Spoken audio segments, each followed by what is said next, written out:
ሰላም ዮሐንስ ነኝ ከኮስሞፖሊታን ሪል ስቴት።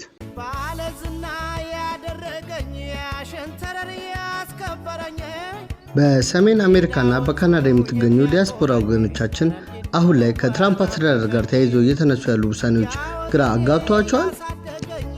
ወደ ሀገር ቤት ቢመለሱ የት ነው የምገባው እያሉ እየተጨነቁ ነው። ከለመዱት አኗኗር ጋር የሚመች ላይፍ ስታይል አገኘሁም ብለው እያሰቡ ነው።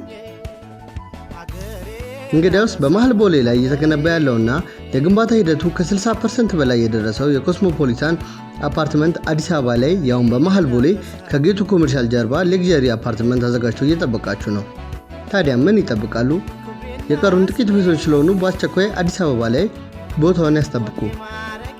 ኮስሞፖሊታን ሪል ስቴት።